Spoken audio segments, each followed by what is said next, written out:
Ladies and gentlemen, welcome back to the 1821 Sports Podcast. We got a little bit of a shorter one for you tonight. We are recording this on Friday night, but this will be up Saturday morning so that you can kind of watch us break down this game. There's a lot of hype going into this game. Mizzou versus Kansas, the border war returns after 14 long years. And let me tell you right now, as a Mizzou fan growing up, this game, I only experienced it once, but it was a heck of a time. I caught it on the tail end before Mizzou went on to the SEC, but I know how much it means to a lot of the older fans, the older generation before me. Really excited to see this game play out. Fernando, what is your feeling? I know you recently started watching Mizzou football probably just a couple of years ago, but what is kind of your feeling heading into this game? Yeah, I'll admit I was kind of new to the meaning of this game, and doing some research has been cool seeing how the rivalry has been relived, and I know like when it was a good thing Mizzou went to the SEC, but also it sucked that they were able to miss out on the games with Kansas. It would KU for whatever reason it was, but I'm excited. It's cool seeing Columbia excited to be able to host this game. It's cool to see national media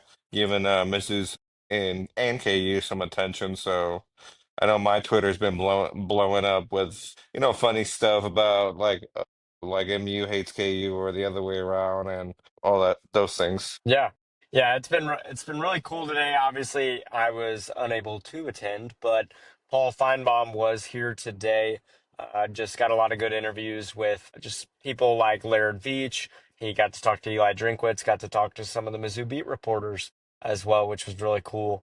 And there's a lot of hype around this game. SEC Nation comes in tomorrow, Marty and McGee as well. I believe there's a Good Morning America segment at 6 a.m. with Laura Rutledge. So there's a lot of hype coming into this game. And obviously, it didn't earn that college game day spot. That's reserved for Oklahoma, Michigan, which I think is fair. But this game has a lot of hype to it. And it's an interesting game because the amount of hatred that is involved in this rivalry, it doesn't matter what team is exponentially better. Because I think on paper, Mizzou's absolutely the better team, the more talented team, and I don't think it's particularly close. However, I think given the fact that Kansas has Jalen Daniels at quarterback, who is a game wrecker, they could win this game. And I hate to say that, but they absolutely could win this game. Kind of looking at it from the Mizzou side of things, Fernando, are there things that stick out to you that you think Mizzou has to do in order to give themselves the best shot at victory on Saturday? I really think that they have to fix the O line. From last week, it seemed like they fixed it on the second half, and I'm of the belief when when you face rivals at the caliber of Central Arkansas, you don't have to. It's hard to properly evaluate the level that your team is because my thought process was if we're having trouble with them. Heavens forbid, how are we gonna do with a team that a higher level team, So I know the transition from left guard to left tackle from Caden Green that it's you saw some signs of some adapting that he needed to do, and I think with college football not having a real preseason, it's really hard to simulate games until you're in there. I think with Caden, he needs to work on the footwork because I feel like when you're a guard and you're a tackle, the way you block completely changes. I think to me, the guard position is more of a brute strength and you just block, And I think on the tackle side, there's a lot of more science behind angles, understanding your body, understanding the DN's body. And I think Caden is adjusting to that, and I want to see him at a higher level. Yeah, yeah. I mean, I thought Caden Green's performance was shaky to start the game, and I think he grew into it a little bit. But you just can't have that kind of start in this game. You can't allow yourselves to get behind early in a game that's filled with hatred. And you don't want to give Jalen Daniels a ton of confidence. I feel like either like Jalen Daniels has been, and obviously he's played against Fresno State and Wagner, but he's been one of the best quarterbacks in the country through two Hmm. weeks. He's got an 80% completion percentage. He's thrown, I believe, seven touchdowns to one interception in the first two games. He's looked really good. And he's got some talented receivers around him, and he's got some talented guys in that backfield. The O-line for Kansas isn't amazing, but I think it's fine. I think it's serviceable. The strength of this Kansas team that we keep hearing about from beat reporters on the KU side is D-line. D-line, D-line, D-line. Not that they have, a Damon Wilson kind of level talent on that D-line, but I do think they're a talented unit that is fairly deep. So I think if Mizzou's going to start out this game the way they did week one, I would be very concerned. They have to patch up those things. You can't be missing assignments. It's not like they were getting beat even. It's like they were missing assignments, miscommunicating, free rushers, which is horrible. So Hmm. they've got to clean that up. Yeah, I think that's a really good point. I mean, I put in my article, you got to win both sides of the trenches. I think that's just so important in any game you play, but especially when you're going SEC versus Big 12. Like the SEC is all about we're the best in the trenches. We have guys that Right. are 330 in the middle of that line. You gotta show them, right? This is the show me state. You gotta show them, hey, we're better in the trenches than you, and we're gonna dominate. So And I really think the right end and left end work for Mizzou left a lot to desire in last game, and we need to get that right because I feel like the best way to play defense against quarterbacks like Daniels is have them feel pressure, and I've always been able to believe quarterbacks at the collegiate level, if you're able to make them feel uncomfortable and feel that pressure, and with him being a scrambling quarterback, I think I want the Mizzou defense to force Daniels to bad decisions. I want them to rush him. So we'll see what happens. yeah, I mean it's interesting how they play it too, right? Central Arkansas, I feel like the D line wasn't like super impressive, but Central Arkansas was running the ball so much they were doing screen passes nearly every time. Like the D line didn't have much time to get to the quarterback. So it's going to be a little more interesting to see how they play because I think they're going to give Jalen Daniels more time to throw. Just because they trust Jalen Daniels, they trust their O line. But does the Missouri D line try to pressure him, or does the Missouri D line try to contain him and keep him in the pocket? I think both are probably strategies that they'll utilize throughout the game. They'll probably play some contain where they say, hey, you're really good on your legs, but we're going to make you beat us with your arm. Or they're going to pressure him a ton and try to get him out of the pocket and make him uncomfortable. So I think both could be utilized correctly just in the right scenarios. Another thing I put, and I don't know if you've seen Kansas's offense, but I've been watching a lot of their highlights and like their offense is very, very complicated, at least like to the eye. Maybe it's not playbook wise, play sheet wise, but there's so much pre-snap motion, so much pre-snap motion, so many RPOs, so many option reads. If you've seen anything out of Kansas, what have you thought about their offense and what makes them dynamic? I agree. I think there's a lot of misdirection, and I think it'll be complicated to. I think the first half will be really the test for us because the reality of it, because we haven't played them, the current state of their offense, they're gonna get a couple of good plays on us. But I think what's gonna set us apart in order to win this game is being able to react properly. In things like the second half, and you can have a better read, like, oh, this is whatever misdirect or whatever, because they're gonna get fancy. They're gonna throw the kitchen sink at first, and then once they run out of kitchen sink, then they're gonna start repeating plays. And I think defense, what do you call it, the quarterback, the defense. I can see Trotter reading the defense, and understanding what they can do in order to respond properly to whatever play they're doing.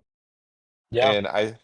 And I think above everything else, one of the things I reading in between the lines from Drink's press conference is he understands it's a rivalry game, but also we need to be smart when we play against them. I think we don't want an emotional reaction to whatever play is going on. I think Mizzou needs to come in with a game plan, stay strong with it, react to it properly, and be able to win that game. Yeah, yeah, I wholeheartedly agree. I think Mizzou has to be disciplined. They've got to read the quarterbacks, and they've got to be able to see that pre-snap motion and not overreact to it. Hmm. I mean, think about Florida State and Bama, right? I watched that whole entire game, and Florida State dominated Bama in just about every facet of that game.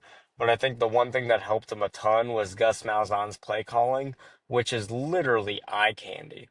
It's all eye candy. It's pre-snap motion. It's reading what the defense is in when you motion out your running back to receiver essentially. And Gus Malzahn does that so well, like so well. And Lance Leipold is very similar in the way that he brings about that offensive scheme. Kind of another thing that I thought about when I was writing, and I didn't put it in the article. I don't know if Kansas, and this is going to be interesting, I don't know if Kansas has played in this hostile of an environment.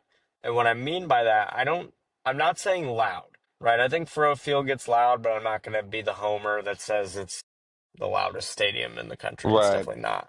But I don't know if Kansas is going to feel this level of hate ever again.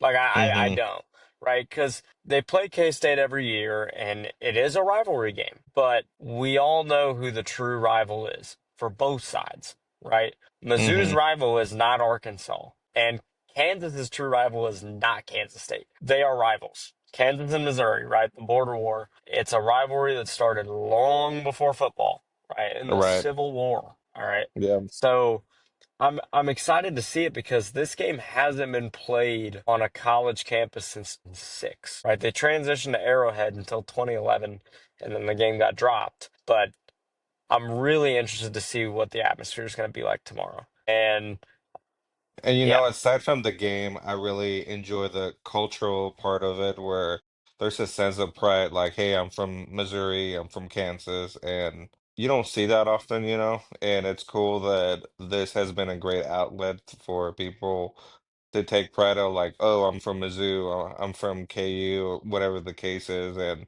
I'm not very familiar historically on like the sense of pride that KU has on their football team. I know that obviously they do in basketball, but with Mizzou, like this is a good way where we can highlight not only the university but like Columbia as a whole. So I really enjoy that part because I feel like with college sports, some of that gets lost, and it's cool kind of like going back to it. yeah.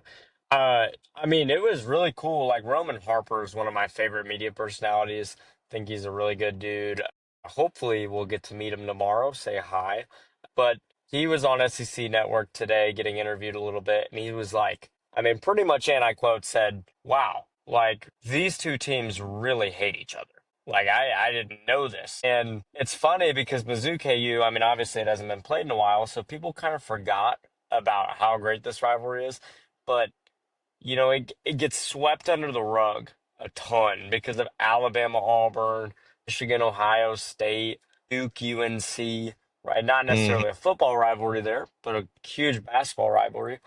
And there's many others that I'm not naming that are just not coming to the top of my head. But you get the point, right? Like this isn't a Right. national media kind of thing unless we're talking 2007 when number two Kansas played number four Missouri at Arrowhead. That was nuts. No one Yeah. will ever forget that, right? And that was the epitome of just an absolutely wild college football season. But people are starting to understand just how much hatred is in this rivalry.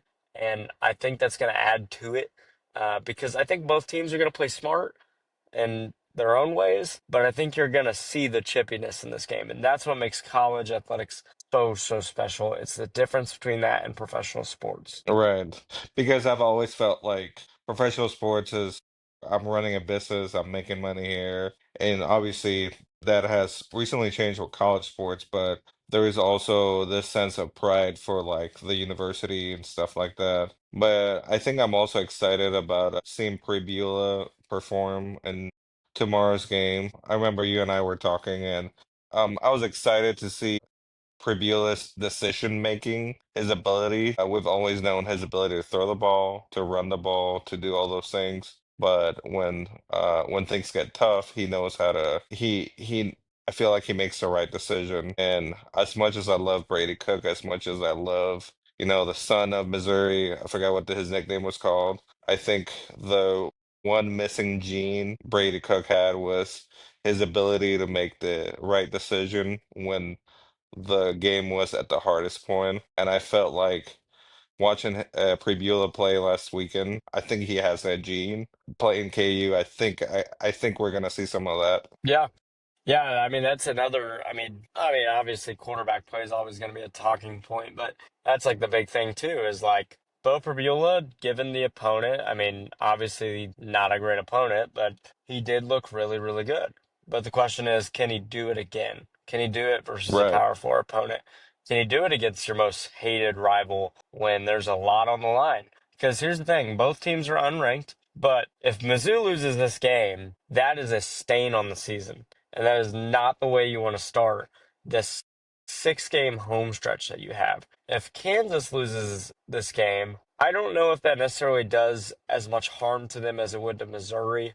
But at the same time, Kansas is still in that place of, okay, we're getting better, but we're just not there, right?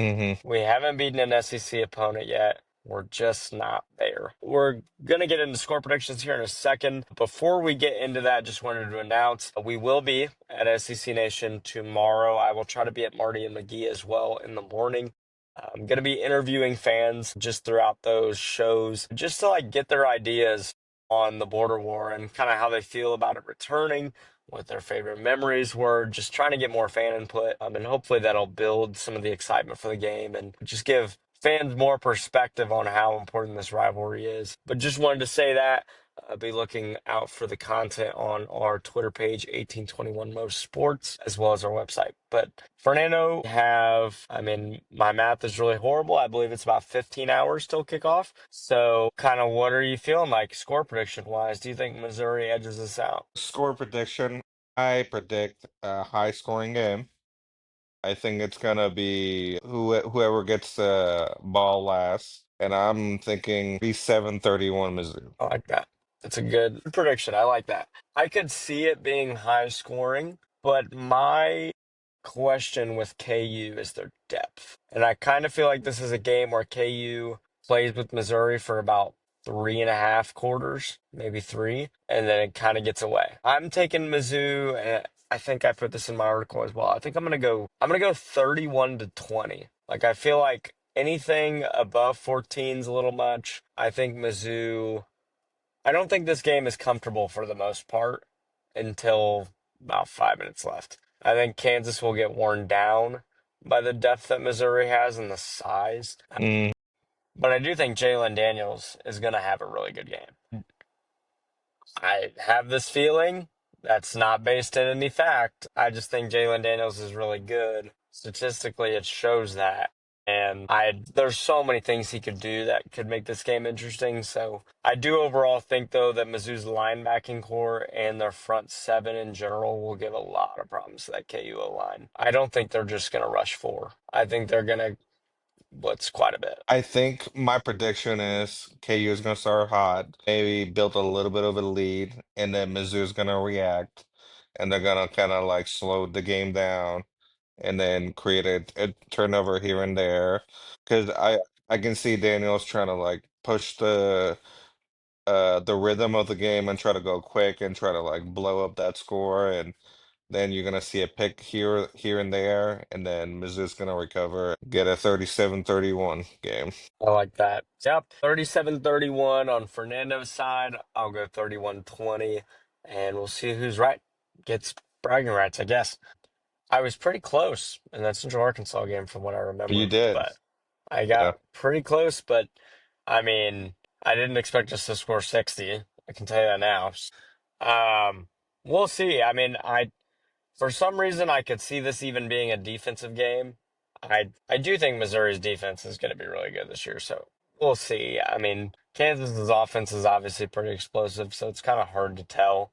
You never factor in like this team could have a bad game. Like who knows? Kansas's offense could lay a dead. Missouri's defense could lay a dead. Who knows? So yeah, I think either way, I'm going to take Mizzou, no matter the score. I don't know if Kansas is in a spot as a program yet to where they can come into an SEC stadium and knock off their heated rival, but we will see. It certainly can happen, and that's why we play the games. That's right. Yeah, I think that's about it, but excited for tomorrow. Probably one of the most anticipated games in my life, and I get to cover it. which is a lot of fun. We get to do that. So, yeah. Anything else you want to add? No, just go MIZ. ZOU. All right, see you guys. See you guys.